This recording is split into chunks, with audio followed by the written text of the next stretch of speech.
Morning, Mike. So apparently, Keir Starmer agrees with all of us that it's been an absolute nightmare. The first 5 months of Labour government's so bad, they're going to have to relaunch it on Thursday.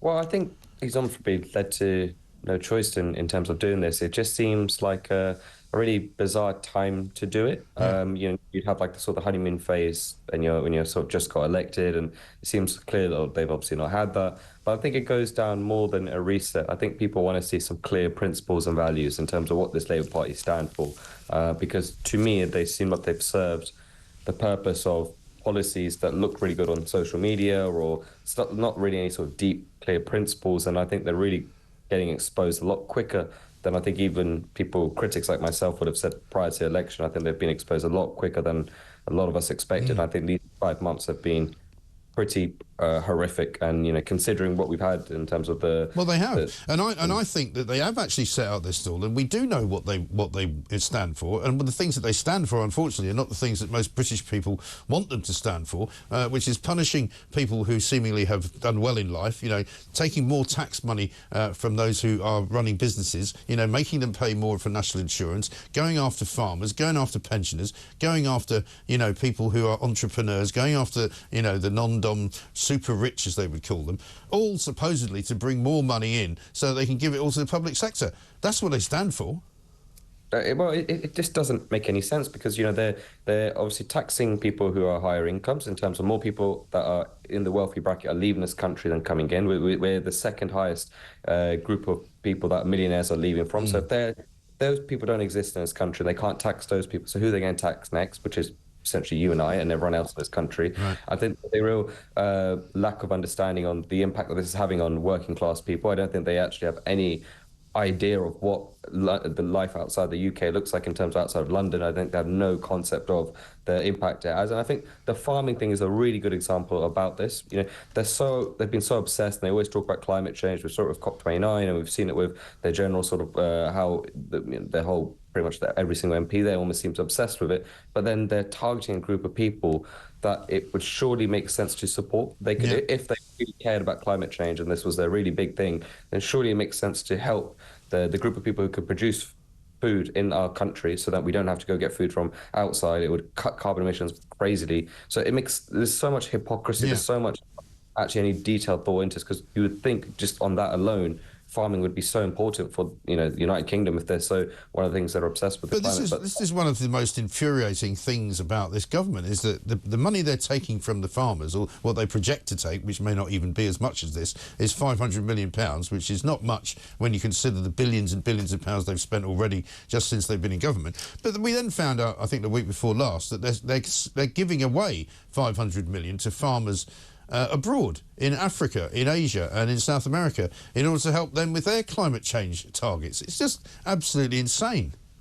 There's no focus on what's going on at home, and I think the reason for that is because they're just so out of touch with what's going on outside of their own little circle. They don't understand the fact that, a lot of people in this country don't live in London, don't work in London. They actually need support outside of that. And I think because of that, they just don't seem to understand the regard of what the average person in the United Kingdom seems to want or like. They have no regard for it. So for them, it makes sense to go and help Africa, even though the country is in complete decline. We're showing literally no signs of growth. We're in a population that's declining. We're in almost every aspect when it comes to the country's in decline. But that does not seem to matter to them. What matters to them is that virtual signaling, looking good. Look, we're donating money to places in Africa. We're going to carry on spending as much as we do on our foreign aid budget. We're going to keep this sort of circle and this belief that the United Kingdom should go out and help countries, even though its own country is declining. It makes no sense, and it's sad to see and frustrating. It really is very frustrating, and very frustrating for ordinary working people. I've had messages already this morning, particularly about the migrant crisis, because Pat McFadden, again, he was on TV yesterday saying, amongst all of these pledges that we're going to make for the new plan for change, they've already changed the change slogan to plan for change now. So the change apparently they did didn't work, so they're now planning to make a different change. But people are saying, well, hang on a minute, I'm working hard. I've got to pay I have to do 2 jobs to make enough money to feed my family, to look after my house and all the rest of it. And you've got these people coming here. 20,000 now have come illegally on small boats since Keir Starmer was Prime Minister. We've got 200 plus hotels being used and growing, even though they said they would cut back on that. Nobody's being deported. The shambles continues. And this is why I think rhetoric is really important when it comes to small boats, when it comes to illegal immigrants coming to any country. You have to be so strong on a rhetoric level, because if you don't have that rhetoric, then people will feel that they can come here and it's okay. And that's why you almost have to be quite firm and quite harsh in terms of the realities of people coming into this country illegally. And I think he has not quite understood that. This kind of obsessive need to be compassionate, the sort of soft-leaning approach means more people will come to this country illegally, because they'll look at this and think, okay, United Kingdom is a place where I can seek, illegal refuge and I'll be okay. I'm not going to get deported. I have no risk of.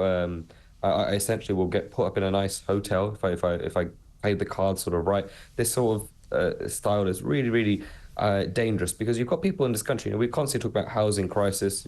Young people can't afford to buy houses and all this stuff. Well, that's not going to change. The population is increasing. It's coming from outside of the United Kingdom. That's not going to change anytime soon. And I think the reality is, as much as how big important tackling small boats is, I think generally migration in general is something that United Kingdom has no grips on. It wasn't something that I think previous government did a great job with, and it seems like this one doesn't seem to understand how important tackling net migration is. And I just don't think it's something that's on the top of their priorities, but it is ruining the fabric of our country. And I think that's really important to understand in terms of when you see such a demographic change in the United Kingdom, it's not going to look that long between we start to ask ourselves what even is Britain. And I think that's the really, really deeply concerning. Well, that's thing. right. And I mean, all of these new pledges that are going to be part of this plan for change don't include any sort of target on migrant numbers. They don't suggest that they know. And Pat McFadden yesterday was pretty unclear,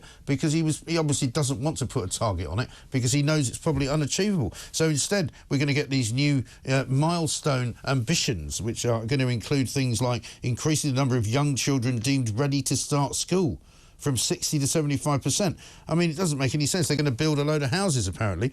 But what they're going to do away with is their plan to make Britain the largest growing economy in the G7. That's going to be sidelined because they can't make it happen. Well, there's a reason they can't make it happen, and that reason is Rachel Reeves' budget. For sure, and I think that this isn't a group of people that are looking at growth. I think regardless of what political alignment anyone has, I think the whole point is, I think we all agree we want to see United Kingdom grow. And I don't think they actually have any plans to make United Kingdom grow. I don't think they're sitting there thinking, let's tackle education. Let's tackle the fact that unless you go to university in this country, you don't actually you don't get a job. We don't want to work on the sense of the fact that, there is a real change in this country where outside of service-based industries in this country, it's very difficult to do well here. And I think that's a real concern. There's no issues, there's no interest in tackling that. There's no interest in looking at the fact that, maybe we should build ties, look towards countries who are fastest growing economies and look to them. There's so much that's going on in Far East Asia. They're growing some of the fastest and rapid growing economies coming from there. We still have this obsessive need with Europe, and we constantly talk about the impact, the relationship between UK and Europe, and it just doesn't really quite add up. And I think I would love to see if his plan for change, or whatever the slogan is, and I think if it just said, my focus is United Kingdom, I think that'd be a lot more powerful, few words than everything. But unfortunately, he spent so much time abroad, which he's obviously been told to stop doing, because he's actually been here now for quite a few days consecutively in a row. He's shown where his priorities lie by going all over the place. He went to Samoa, which he didn't have to really do for as long as he went. He went to Azerbaijan, which he didn't need to do. He went to America a few times. He's been in Brazil. I mean, he's never stopped getting on and off a plane. And I think while all that was happening, he was neglecting what was happening at home. And meanwhile, we're in a bad place. And he's now going to try and convince us that he cares more about Britain than he does about all these international events that he's going to. But he's struggling. He's not a man that looks on top of his brief at all, is he? No, not at all. I think the international thing is, another sort of bizarre, I don't know who's been advising or whatever. I know for, generally speaking, they say when a leader's seen with other leaders and it makes them look more powerful. No, but this is what Labour Party insiders say. This is what politicians say. It doesn't make any difference to ordinary people. Yeah, exactly. And I think that when you're seeing, we had the riots that we've had, we've seen the crisis in terms of jobs, we're seeing the migrant situation not changing remotely. We just got the figures a few days ago in terms of the historic net migration numbers. It makes a lot more sense, and it's a lot more visible, a lot better if he's visibly in this country. And I think he's avoided a lot of that responsibility. I think he's tried to go away from it almost and hide away from it. It's caught up with him. I think the petition probably a kind of a moment where he sat there and thought, okay, this isn't just something that's going to go away. I'm actually quite deeply disliked. Our government's quite deeply disliked. I think we probably need to do something to change. I still question where those priorities are. I still really question in terms of what that change looks like, because to me it's very unclear. To me, the centre of this isn't the UK, isn't ordinary working class people. The focus to me is always going to be with this Labour Party is that kind of aspect of trying to look good rather than actually do good. And I think because of that, we're going to really see a not massive change aside from slogans and whatever the new virtual signalling cool trendy thing is in their eyes, rather than actually tackling the fact that we need to grow our economy again, and it needs to really start right from grassroots, right from the bottom. And I don't think they have too much interest in doing that. No, I don't think they know how to. Sunil, good to talk to you. Thanks very much indeed. Sunil Sharma on the so-called plan for change, which is now the new mantra down at Labour headquarters. Change was the old mantra. They couldn't make that happen, so now it's a plan for change.